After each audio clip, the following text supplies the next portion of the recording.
Superintendencia de Comunicación, la Supercom, sanciona esta vez a Diario Extra, supuestamente por reincidencia establecida en el artículo 23 de la Ley de Comunicación. Ahora el medio impreso deberá pagar el 10% de la facturación promediada de los 3 últimos meses. La multa se da por 2 denuncias contra Diario Extra. La primera sobre el caso Spoch, cuando en noviembre de 2013 Diario Extra publicó 2 titulares: de la reunión a la tumba y se fue al cielo con el título de licenciada. Las notas correspondían a la trágica muerte en un accidente de tránsito del rector de la Escuela Politécnica del Chimborazo y la relacionista pública de la universidad. Yo creo que no solamente el titular, quiero reiterarle la imagen. Una imagen donde se produce el rescate del cadáver en medio de los hierros o de los fierros retorcidos y una composición acá de una llanta con una calavera y con sangre.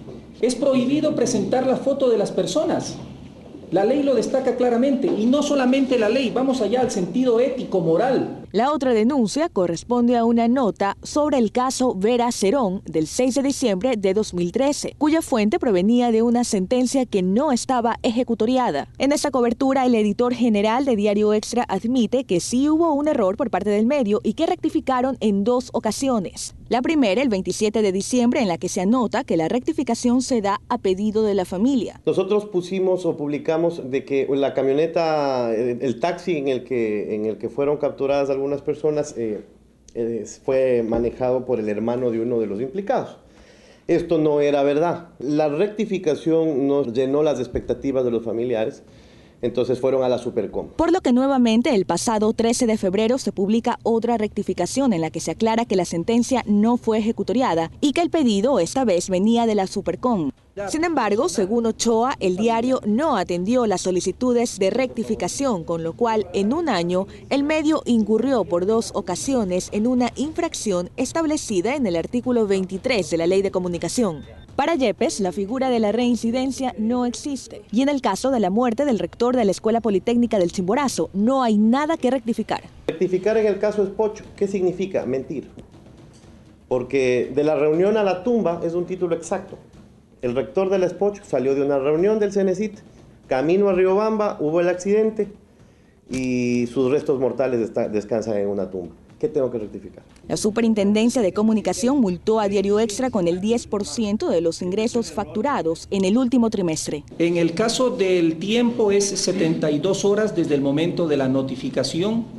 Se le ha notificado el número de cuenta y el banco en donde debe efectuar el depósito. Y obviamente tiene que rectificar en el caso de la Universidad de Chimborazo. María José Jaramillo, 24 horas. En otro tema, Yas Unidos entregó un pedido al Consejo Nacional Electoral para que este organismo detenga la campaña en su contra, protagonizada, según ellos, por otros colectivos que están utilizando el mismo diseño con el fin de engañar a la gente. Yas Unidos asegura que 2 colectivos a favor de la explotación petrolera en el Yasuní están utilizando el mismo diseño para recoger firmas, con lo cual están confundiendo a la ciudadanía. Sin embargo, el CNE dice que pues, no tiene nada que hacer, que está fuera de sus competencias impedir una recolección de firmas transparente y sin confusión.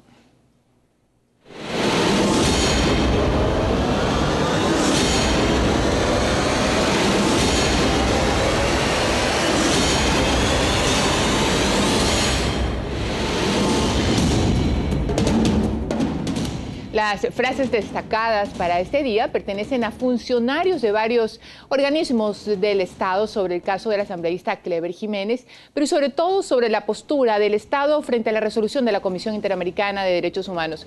Empezamos con Gustavo Yalc, presidente del Consejo de la Judicatura, quien en su comentario cita textualmente: la Comisión Interamericana de Derechos Humanos hace un gran daño al sistema interamericano de derechos humanos, extralimitando sus competencias. Mientras tanto, el canciller de la República, Ricardo Patiño, al referirse sobre el tema, anotó: volvemos a reiterar, la Comisión Interamericana de Derechos Humanos no tiene competencia para solicitar medidas cautelares. Ver el artículo 18 de su estatuto, lo demás es politizar.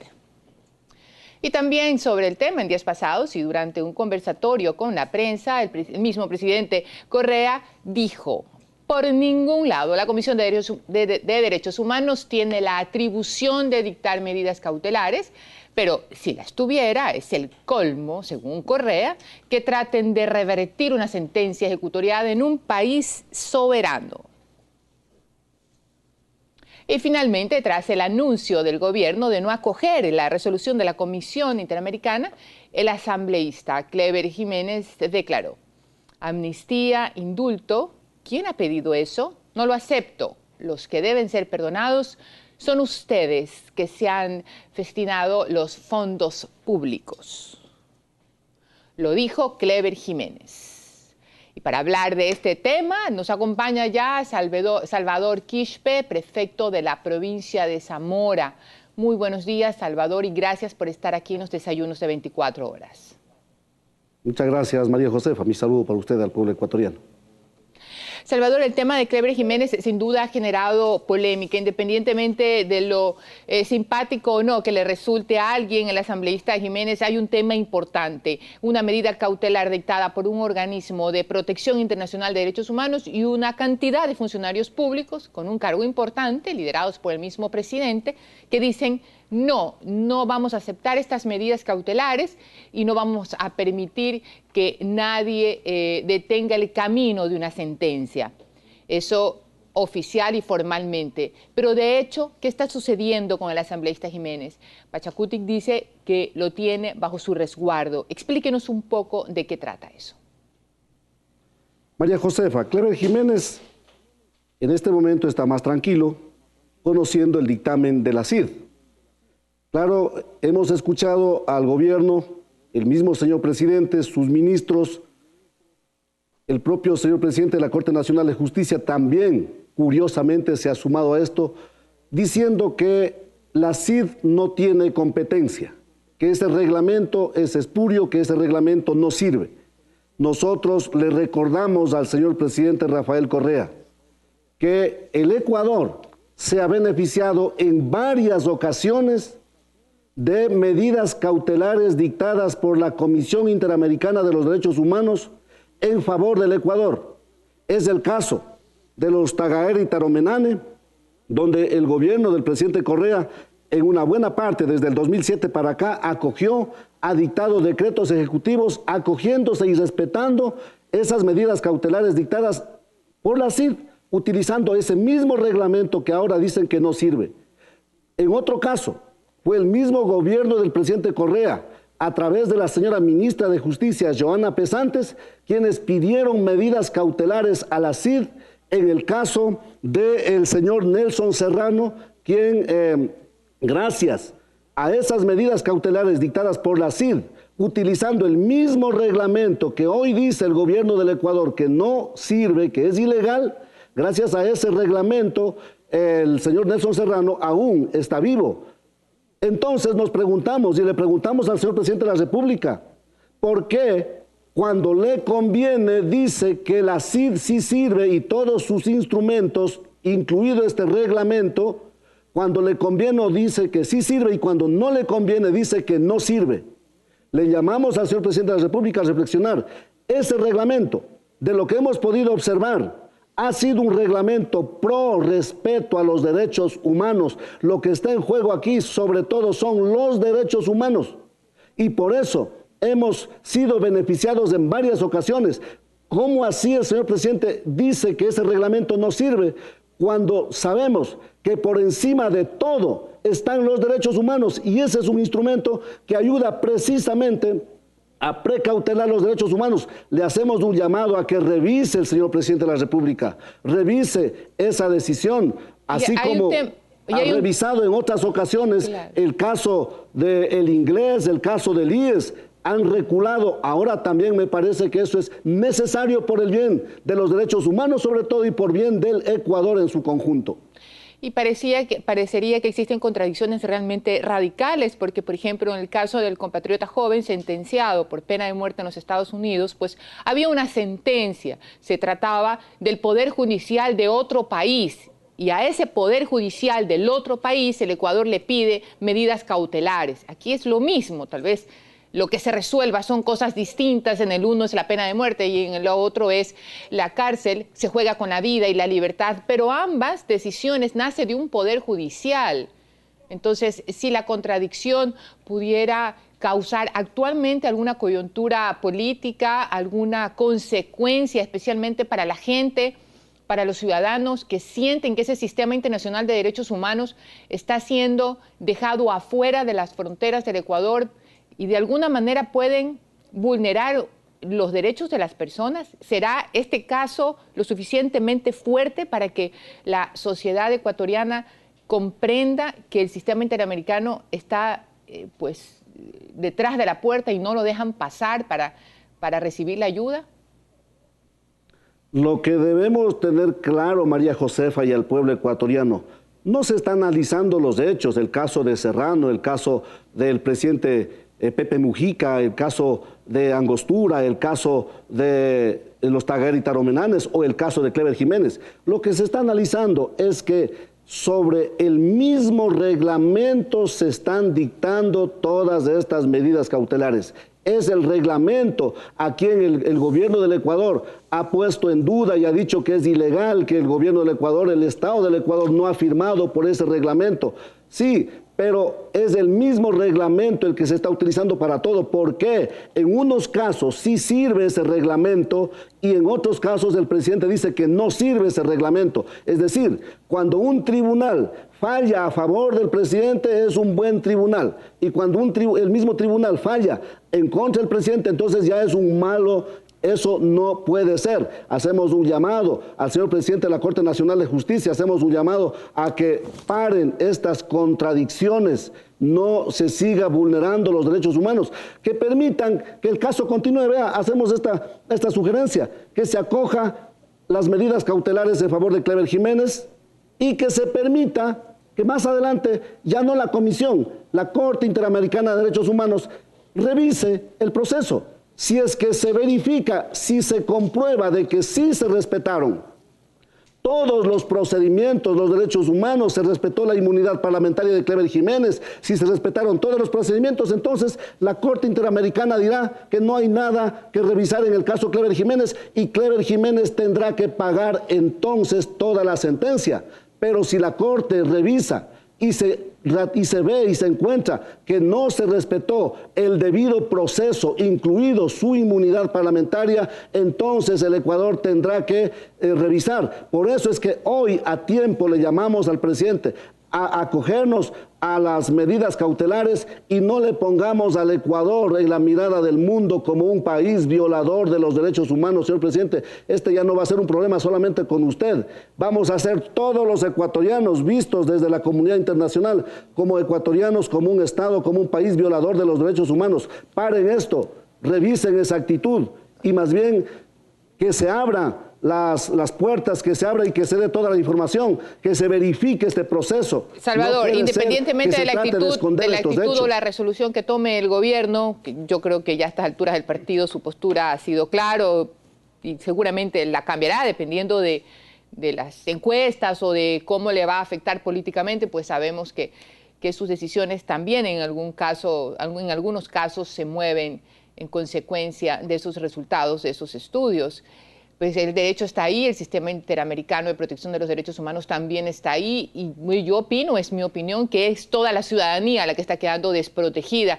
Clever Jiménez es un caso que simplemente lo está demostrando. Hay un sistema ahí que está listo para que cualquier ciudadano vaya y le diga, oye, el Estado ha cruzado la línea de su poder y me está haciendo daño, por favor, aplícame esta medida cautelar para que revisemos bien el tema y que no me cause más daño. No está diciendo si es culpable o no, no está diciendo si cometió el delito de injuria o no, simplemente está diciendo, a ver, cuidadito Estado con todo tu poder que estás violando mis derechos humanos. Y eso creo yo, y es mi opinión, y este es un espacio de opinión, y por eso lo digo, que los sistemas de garantías de derechos humanos hay que protegerlos porque no es el Estado el que se beneficia, no es un político el que se beneficia, es la sociedad entera. Recordemos los casos de los hermanos Restrepo y de la profesora Consuelo Benavides, que no eran más que víctimas de un Estado y que gracias a un sistema por lo menos sus familiares fueron indemnizados económicamente. Pero en fin, este tema también trae una consecuencia política dentro de Pachakutik, Salvador. Hoy Pachakutik lo tiene, entre comillas, protegido, lo tiene guardado.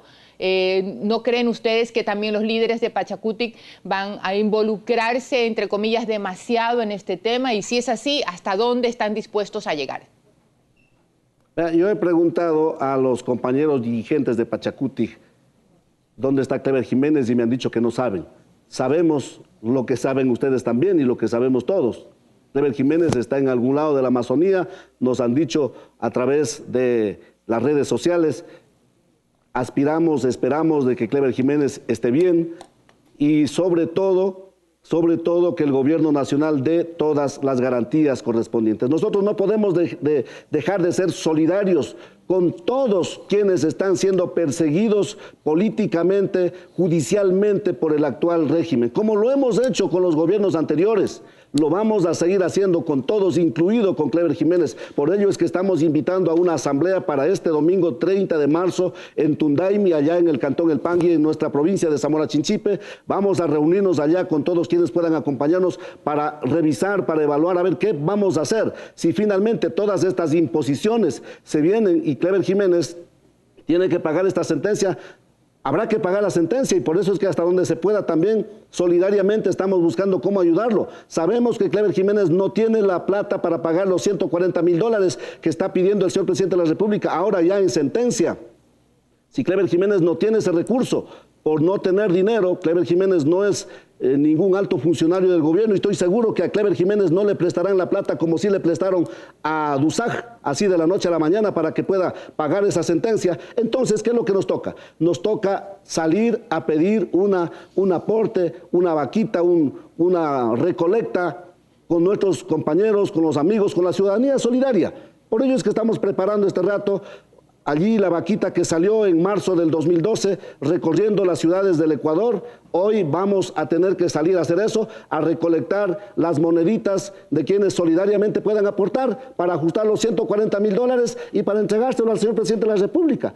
Eso es uno de los mandatos de esa sentencia, habrá que ver cómo se hace, entonces esto es lo que estamos planificando, pero también reflexionando de qué es lo que ocurre. Pero sobre todo yo reitero y hacemos un llamado al señor presidente de la República, más bien en vez de seguir poniendo pólvora, en vez de seguir generando este ambiente de violencia en el Ecuador, señor presidente, invítenos a conversar sobre los temas reales, con respeto, con altura, los problemas del agua, los problemas de la minería, los problemas que están desencadenando el decreto 16, el 813 y así varios temas que son de preocupación de los ecuatorianos. Y de esa manera generemos un ambiente de cordialidad. Eso es lo que viene pidiendo el pueblo ecuatoriano desde hace mucho rato atrás. Sería fantástico, sí, sería fantástico que el gobierno, a través de sus más grandes líderes, fueran lo suficientemente capaces de atreverse a aceptar que quien piensa distinto no está contra ellos, que aceptar que existe la posibilidad de construir espacios de diálogo donde se puedan tratar esos temas sin que los desacuerdos sean entendidos como ofensas personales. Sería fantástico que los espíritus de nuestros políticos sean lo suficientemente democráticos para vivir así la historia de este país. Gracias a Salvador Quispe. La Cámara de Comercio Ecuatoriano-Americana y la Universidad de San Francisco de Quito fueron la sede donde se organizó y donde tuvo lugar el tercer concurso nacional de arbitraje. Este concurso es una propuesta educativa con formato competitivo sobre una de las especialidades en los métodos alternativos de solución de conflictos, y alumnos de las mejores universidades del país fueron invitados a actuar como abogados en los diferentes roles que tienen las diferentes partes en un caso simulado. Y están aquí en nuestro set los ganadores de ese concurso. Se trata de 8 estudiantes, 7 estamos, pero son 8 el equipo, estudiantes de la Facultad de Jurisprudencia de la Universidad Católica de Santiago de Guayaquil. Voy a leer sus nombres una sola vez porque después lo voy a leer para no confundirme. José Daniel Morán, Marco Miranda, Crisia Valero, Fernando Pachel, Carolina Molina, Julia Robelo y Maite Leví. Edgar Lamas, el que no alcanzó a llegar, pero en todo caso lo esperamos. Fue un concurso realmente con unos índices bastante altos de competir. El arbitraje es un tema serio, técnico, y por eso la primera pregunta es qué los motivó a participar en este concurso en especial y qué exactamente qué los movió a tomar esta decisión. Muchas gracias, María Josefa. Es un hecho cierto, y es importante que los televidentes así lo sepan, que el arbitraje se ha convertido en un mecanismo importantísimo para la resolución de conflictos. Es por ello precisamente que los mejores estudios jurídicos a nivel mundial se ocupan precisamente del arbitraje. Nosotros representamos a la fecha lo mejor del arbitraje internacional a nivel universitario, habiendo derrotado 1-1 a las mejores universidades del país en el marco del Campeonato Nacional de Arbitraje y a la luz de un caso elaborado en base a instituciones jurídicas antes recogidas en tratados bilaterales de inversión y hoy recogidos en el Código Orgánico de la Producción, Comercio e Inversiones.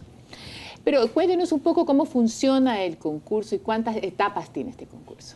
Bueno, este concurso tiene 4 etapas. Están las rondas generales, en la cual competimos con varias universidades unas 2 veces. De ahí pasamos a los cuartos de final, de ahí viene la final y la final. La semifinal y la final. En estas etapas va aumentando el grado de complejidad. Las preguntas en un principio son un poco más inquisidoras porque son para mostrar las capacidades, para ver el conocimiento poco a poco que se va avanzando en el concurso. Hay que aumentar también el grado de preparación porque aumenta el grado de dificultad y también se quiere ver cuál es la universidad que está más capacitada para poder llegar a ser campeones nacionales de arbitraje. ¿Y qué tipo de caso fue y qué aprendieron básicamente de este caso en particular? Bueno, María Josefa, el caso tenía como caso hipotético un arbitraje de inversiones, en el cual el Estado comparecía por una parte y por otro lado un inversor de licor en este caso.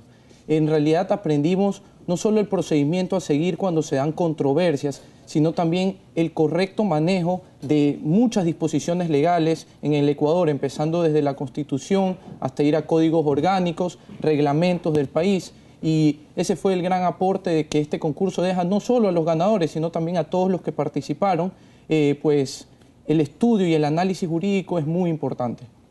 ¿Y cuántas universidades participaron y cómo estas a su vez los veían a ustedes como rivales de una competencia tan real y tan exigente? Muchas gracias, María Josefa. Participamos alrededor de 9 o 10 universidades. La Universidad Católica creo que se posesionó esta vez del concurso y lo hemos logrado alrededor de un año que llevamos entrenando. La fase más exigente creo que fue la fase escrita, porque cada uno tuvo que dar lo mejor de sí, lo mejor de su redacción y estudiar muchísimos códigos. Y pues una vez que llegaban los memoriales de las otras universidades, uno decía, uy, esta universidad está más difícil que la otra, y uno podía comparar ya el grado de dificultad y las universidades con las que iba a competir. ¿Qué aprendieron básicamente de este proceso? ¿Y cómo esto que aprendieron va a tener espacio en la vida real, en un futuro muy cercano en el ejercicio profesional? Bueno, María Josefa, el concurso en realidad nos da la facilidad de aprender muchos puntos de vista del derecho al arbitraje. El primer concurso, el anterior concurso, fue otro tipo fue arbitraje comercial y ahora de inversiones. Entonces, nos da la facilidad de aprender distintos puntos de vista del derecho y mucho nos va a ayudar en el futuro a ver cómo es en la práctica el arbitraje de inversiones, cómo vienen los comerciantes y cómo se ven apoyados en este tipo de solución alternativa de conflictos que es el arbitraje. Y si tuviéramos que hacer una lista de las cosas más importantes que aprendieron de trabajar en el equipo, ¿cómo fue esa experiencia y cómo estaría encabezada esa lista de las cosas importantes que aprendieron? Bueno, la verdad, de las cosas más importantes que aprendimos en trabajar en equipo fue que de verdad nos tenemos que dar apoyo uno al otro, porque como ya sabemos, solamente habrán 2 personas que exponen, y éramos un equipo de backup bien fuerte, porque teníamos que nosotros respaldar todo lo que ellos decían. Entonces no estamos nosotros viendo lo que es el protagonismo, sino luchando para que el equipo gane. Entonces nos aprendimos a dar un buen apoyo de parte de todos. Es verdad. Fue importante. Sí, haciendo eco a lo que sostuvo Maite, yo pienso que la victoria de nosotros fue integral, no solamente en las rondas de debates, sino también en el memorial, en la forma de exponer los puntos jurídicos y sobre todo el equipo de apoyo que teníamos era impresionante. Teníamos la doctrina al día, la jurisprudencia al día, la base legal al día, es decir, estábamos plenamente capaces de ganar el concurso y el campeonato, y así lo hicimos. Y después de esta experiencia seguramente están plenamente capaces para ejercer la profesión y formar parte ya de un ejercicio de la profesión utilizando estos métodos alternos. Así es, María Josefa. Definitivamente aquí, en este equipo, tú puedes ver que ya algunos, estamos 3 que estamos por egresar ya de la carrera, y en un país como el Ecuador, en el que cuenta ya con un código orgánico de la producción que recoge estándares internacionales de protección al inversionista, incentivos tributarios bastante interesantes y novedosos, pues creo que va a ser un mercado bastante atractivo para los estudiantes que se empiecen a estudiar a fondo el arbitraje internacional y el arbitraje de inversiones, que va a ser bastante provechoso a futuro. Y sé que tú ganaste el premio al mejor orador, si no me equivoco, el mejor... Así es, María Josefa, sí, gracias a Dios, pues con todo el esfuerzo, no solamente mío, sino de todo el equipo, pues como dijo Maite, es una cuestión más que de protagonismo, es una cuestión de trabajar todos en equipo, asumiendo un rol para llegar todos a la misma gloria, a la final, en beneficio de la misma universidad, en beneficio de todos nosotros. Se llevaron todos los premios. Disculpen, no dejaron ninguno para ninguna otra universidad. En todas las categorías ganamos algo. En todas las categorías. Bien, muchísima suerte y gracias por acompañarnos, felicitaciones. Gracias. Y qué gusto, realmente qué gusto saber que la Universidad Católica Santiago de Guayaquil, con el apoyo del rector y con el auspicio de la vicerrectora académica, se ha podido pues incluso solventar los gastos para esta competencia, así que un ejemplo para que el resto de las universidades sigan este camino de formar a los abogados en un futuro que no les queda ya muy lejano porque ya están por salir. Así que felicitaciones, chicos, y a trabajar se ha dicho. Nos tenemos que ir a un corte. Gracias por acompañarnos, pero quédense en Teleamazonas, ya volvemos.